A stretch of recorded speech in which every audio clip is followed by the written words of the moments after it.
Hello everyone, welcome back to the shop. I have great news. The iron oak is complete.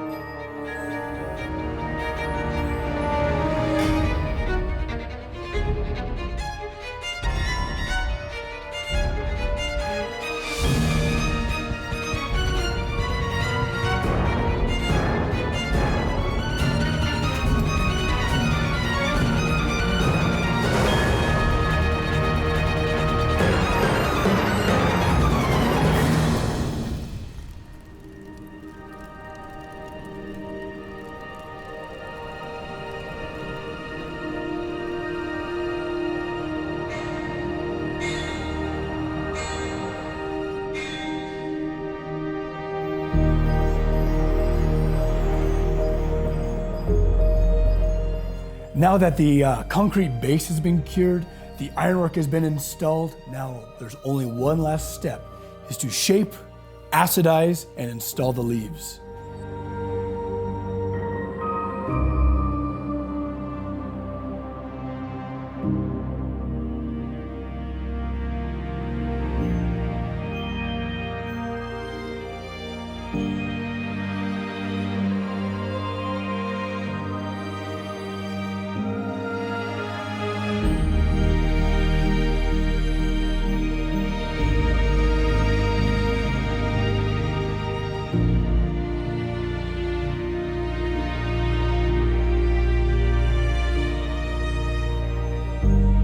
Now it was a fun challenge to make sure that each one of these individual leaves were just that, individuals.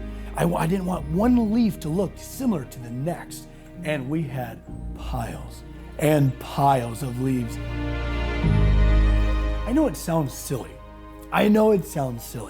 But there's a moment where you kind of look at just a two-dimensional shape and then you just let your hands just kind of do their thing. And the material falls into place. It really does.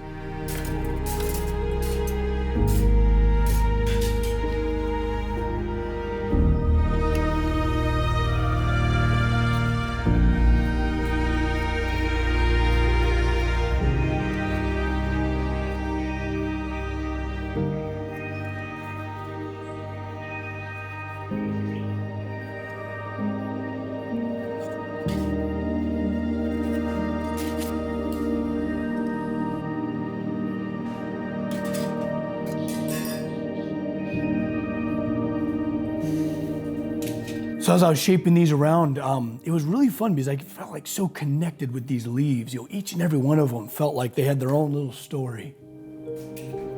Then it was time to acidize the leaves. In a previous video, we did some tests between muriatic acid, ammonia, and just salt water. Just ways to really bring out that beautiful verde green. The trunk itself, due to that beautiful rust finish on it, is already in a brownish color. Now copper, when it goes from that beautiful rosy coloration, it becomes brown. Also just like the rust. And I didn't want there to be an awkward period where the leaves look identical to the trunk of the tree. So I wanted to give the leaves a little bit of that boost, just a little jettison forward in coloration so that they're gonna naturally turn really vibrant green, almost like the Statue of Liberty, that brilliant green.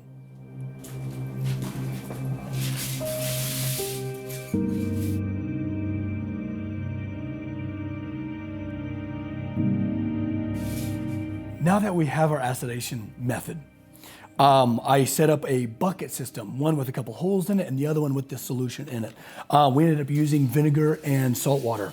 And the salt worked out really well to be able to formulate little crystals so that the solution held onto the material longer.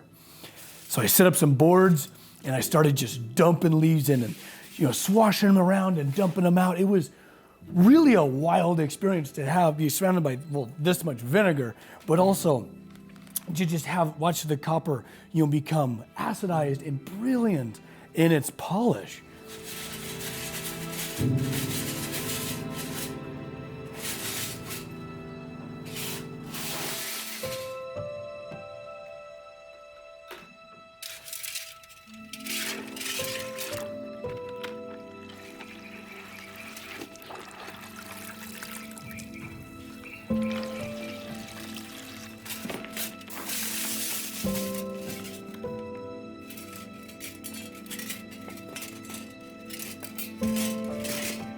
it was right before my eyes that I was able to see copper go from that beautiful polish all the way to that green. And it was just, the solution worked so well. And if you need to acidize some copper, I highly suggest this method.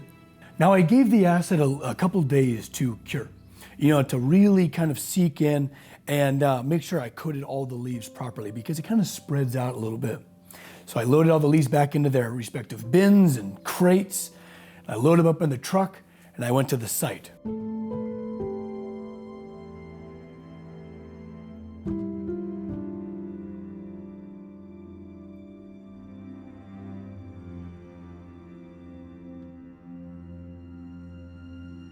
Each one of those like little twigs, right, with the little eyelet, the plan is to link up at least 3 leaves on every one of those so that they kind of cluster out, but have enough movement to be able to like tinkle with each other, be able to chime. Their cute little tails worked out great to be able to kind of adhere them to where they're able to move and not be kind of like welded or brazed to the material themselves. They're able to just kind of link up and hang. This was actually quite a long process because I couldn't just start on one branch and then just fill it up. I had to start in clusters all around, because if I just started one spot and then worked my way around, my methods would change from the first time I added a leaf to the last time I added a leaf. And if I went in like this kind of circular motion around the tree, it would look funny, trust me. So I had to really kind of create my own system, how to put these leaves into place.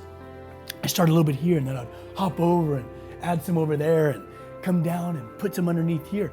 And I made sure to add the leaves with the name stamped on them down underneath the canopy so that people enjoying the shade can read their names up above.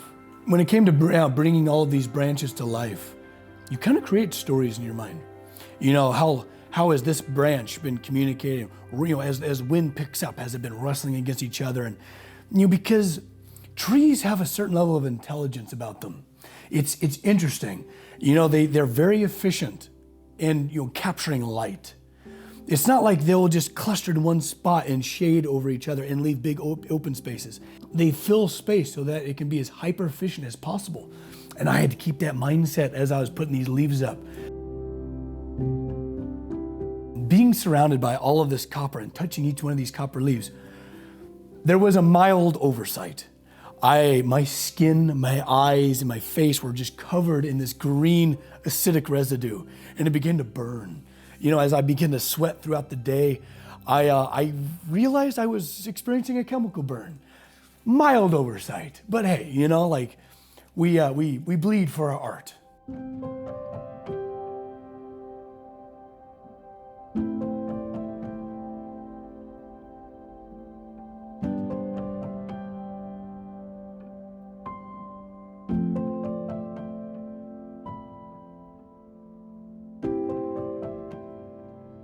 Once I started getting all the leaves together, I was actually able to almost reflect on this entire process. Thinking back to cutting out the steel bases, realizing the centrifugal motion of the heavy steel plate, and what I learned about just that phenomenon on that steel table and how it spun without almost zero friction.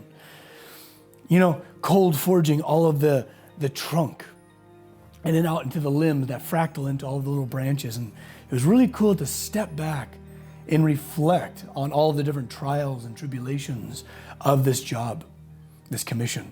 Being able to walk the grounds of Mission San Antonio, to be able to look at something that was truly sprouted from imagination, my imagination. It's a really rewarding moment. And I suggest you, if you can, do the same. Imagine something, conjure an image, and build it. And then be able to step back and appreciate it. It's a really rewarding thing.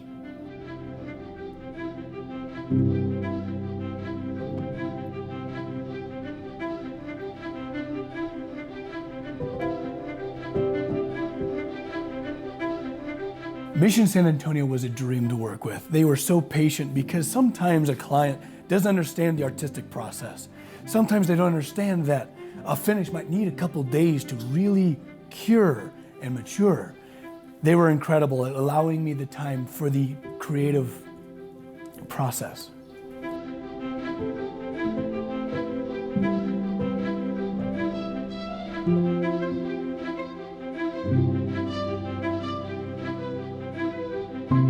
This has been a long project, and I want to thank you each very personally for sticking with it, for being able to have the attention span, to be able to watch a long-form process take shape. And it gets me really excited for the future. You know, who knows what commission will come my way next? Who knows what massive plaza kinetic sculpture I'll build next? I'm so excited for the future, and I'm so excited to take you with me. And as always, my friends, thank you for watching.